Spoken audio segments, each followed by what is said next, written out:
life can only be understood when we're looking backwards, but we need to live it forward.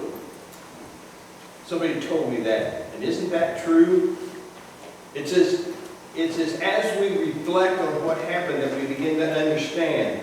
It's in the mad dash that keeps us from always understanding. We seldom reflect as we journey. It is only after we've arrived. That's true on a vacation trip, isn't it? Like I've been saying, the anticipation of arrival is what consumes our thoughts. It isn't until we get back home and at the time to sit and relax and reflect that we find that the journey was as much fun and sometimes more memorable than the destination we picked out that we were headed and gone to. Easter can be that way too. Jesus' journey to Easter, that's been our focus during the Lent time. The destination holds so much meaning and hope for us that if we aren't careful, our drive for that day causes us to miss some important moments along the way. We are attempting to pause and reflect on the road Jesus took to get to that empty tomb. What happened on Tuesday? What happened on Thursday before he's raised from the dead? Do we know? Does it really matter? Yeah. We're going to walk this road together and see as we head to the Disneyland of our faith, which we call Easter. We began the Lenten season by reviewing Palm Sunday and the triumphal entry. We talked about Jesus' Monday, where he cleansed the temple. And then the next week we went on Tuesday, where Jesus hands us our hope. And on Thursday, Jesus communes with his closest friends. And last week, on Friday, he remembers. So, Saturday. Does Jesus just rest? I mean, after all, he deserves to rest. The crucifixion's complete. Friday comes to a close. Saturday's a Jewish Sabbath. It's about to begin. This would be a good time to take a break because Jesus had earned it. We heard Beth as she read about what had happened that evening and how they were concerned about somebody going in and falsifying what really happened by taking the body so they could declare that he did raise. And then I want to continue with what Beth read. Right after that, it says, after the Sabbath, Sunday morning, as the first light of the new week dawned, Mary Magdalene and the other Mary came to keep vigil at the tomb. Suddenly the earth reeled and rocked under their feet as God's angels came down from heaven, came right up to where they were standing. He rolled back the stone and he sat on it. Shafts of lightning blazed from him. His garment shimmered snow white. The guards at the tomb were scared to death. They were so frightened they couldn't even move. The angel spoke to the women. There's nothing to fear here. We know you're looking for Jesus, the one they nailed to the cross, but he's not here. He's risen, just as he said. Come on, come look at the place where he was placed. Now wait a minute. There's a gap between the text that Beth read and I started right after she did reading. The record is clear about what happened on Friday evening and then what takes place on early Sunday morning. Well, what happened on Saturday? On Friday, the body of Jesus was placed in a tomb. Spices were placed there. Stone was secured. Guards were placed for fear of fraud. Sunday, the women discover that Jesus has risen from the dead, and our faith is separated from every other religion. What about Saturday? A day off? I mean, Thursday was grueling. Friday was gruesome. But nothing is said. I think maybe Jesus needed a rest to recover. He'd earned it. He deserved it. So Saturday's quiet. The only sound we hear is the sound of family mourning the loss of a son. The only sounds are whispers of confused followers wondering if they should have maybe remained as fishermen. The only sound is religious leaders breathing a sigh of relief that this drama-causing, system-shaking Messiah wannabe crazy man has been silenced permanently. It is quiet. Or is it? Very little detail is given about Saturday, just glimpses in other passages. But for all of its silence, don't mistake Saturday as unimportant or irrelevant.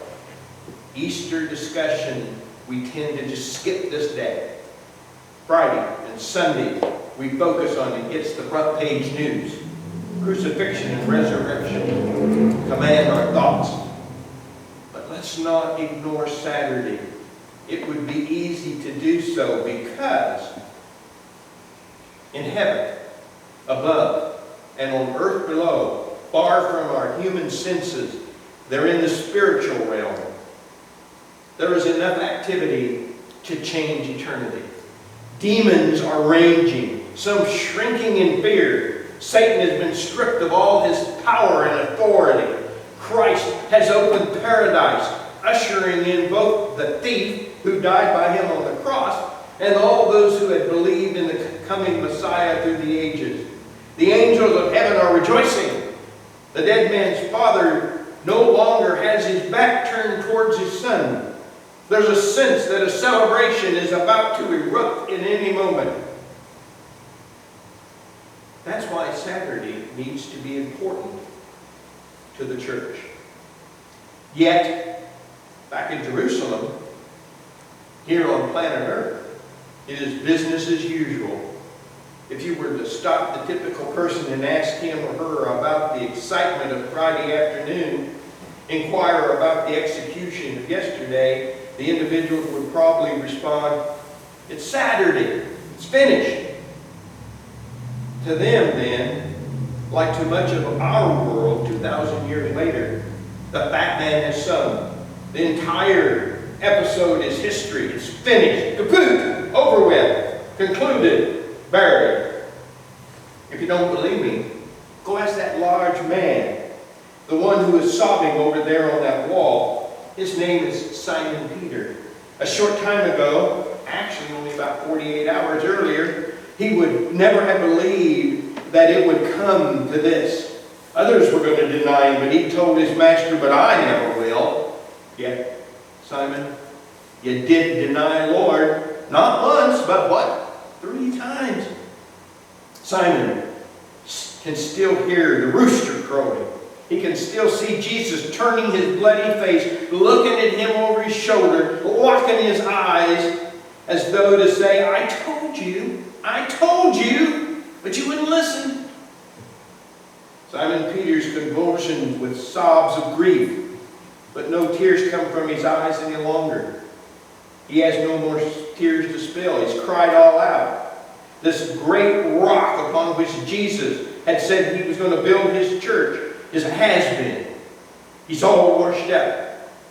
Yes, it's Saturday, and it's finished. Thinks Peter. Caiaphas thinks, finally I rid myself of that Claritin. For 3 years he's been a thorn in my side. For 1,000 days I've plotted and schemed to get rid of him. And oh, how glorious Saturday morning. Why? Because it's finished. Up on the hill, in the fortress, Pontius Pilate washes his hands for the umpteenth time since yesterday. His hands are chapped, red, rough from rubbing. They look clean. He mutters, but they feel so dirty. What is on them? He asks himself. They feel sticky. It feels like blood. But it can't be. That's ridiculous. Pilate's wife, still sleeping, even though it's mid-morning on Saturday. She usually doesn't sleep in because she's charging. She's a type A personality. But she has not been sleeping very well.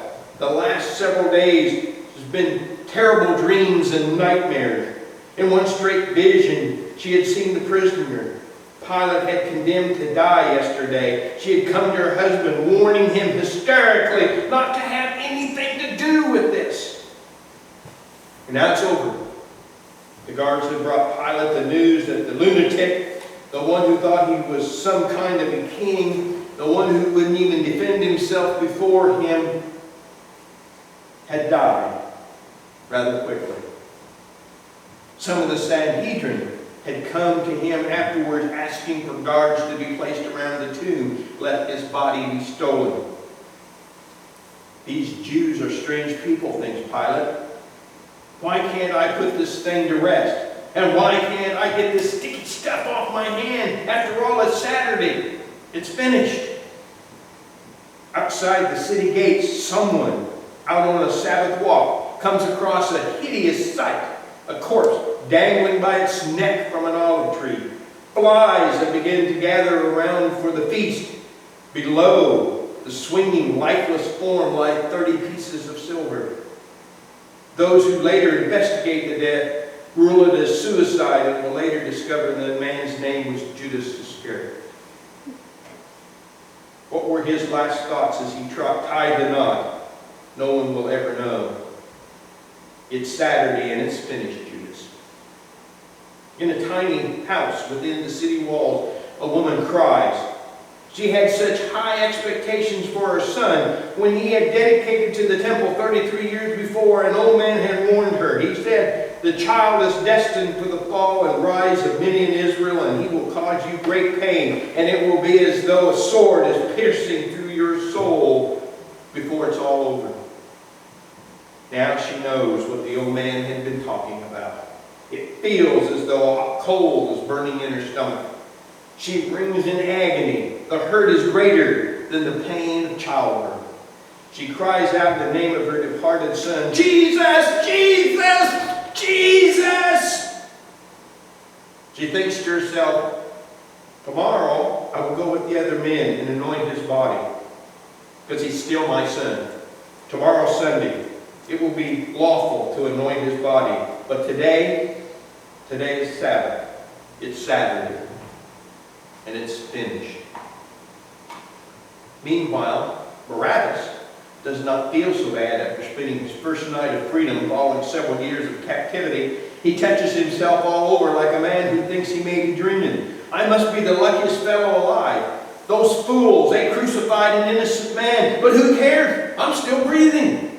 Barabbas gets up, stumbles down the alleyway. He does not care that it's the Jewish Sabbath. He long since stopped blindly obeying the Levitical laws. These puny ordinances have been ineffective against those dogs from Rome. All he knows is that the Romans have invaded his beloved Palestine and they need to be killed. He has killed once and he's going to do it again.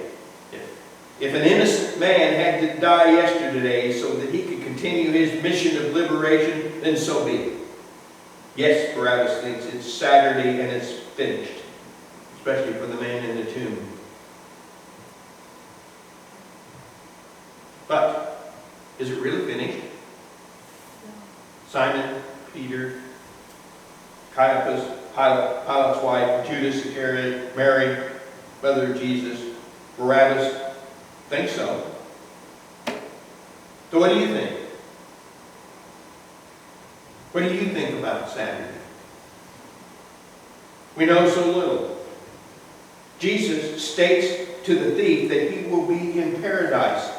And to keep his word, I think Jesus went to heaven. And his first person he let in was a person who was on the cross with him. And then his spirit traveled back to allow his disciples to witness that he had in fact risen from the grave. Some point to Revelation 1:18 and determine that Jesus traveled to Hades, stripped the devil of the keys of death, hell, and the grave. Truth is, I don't know if he went down under or not. Jesus just says this: "I'm alive and I'm in control of death." What I know is that this quiet day turns out to be anything but a day of rest for Jesus. He goes to work. The difference between this day and all the other days is that on all the other days, his work he did out in plain sight. You and I could see him. On the other days, we had front row seats. His handiwork was obvious. And is written then about, but now, hidden in the tomb, behind the stone, out of sight. Spiritually, we can't see him work.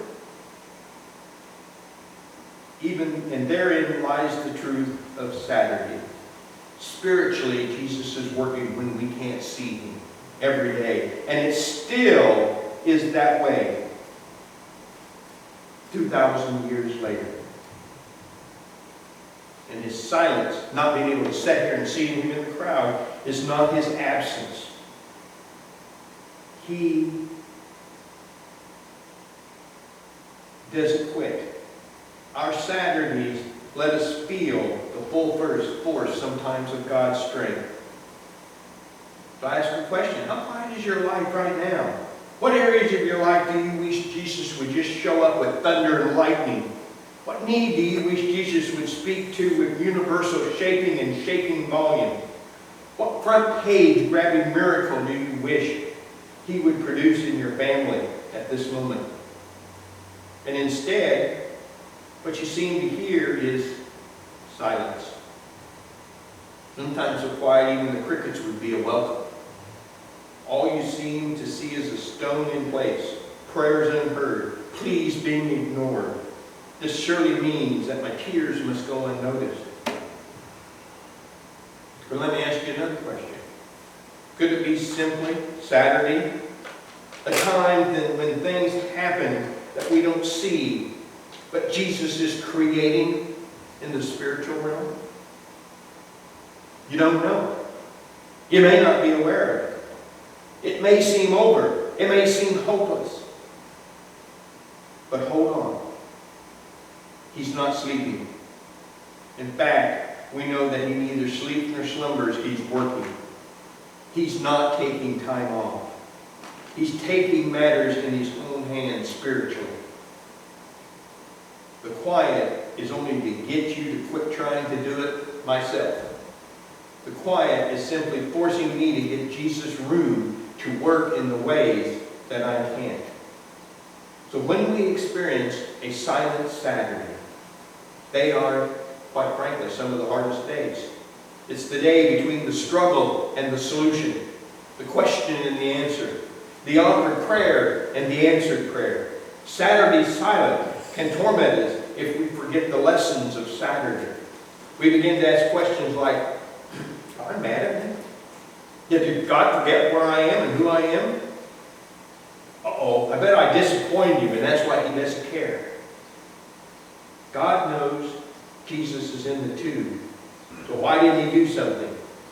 Or in your case, God knows your career is in the tanks or your finance in the pits or your marriage a mess. Why doesn't he act?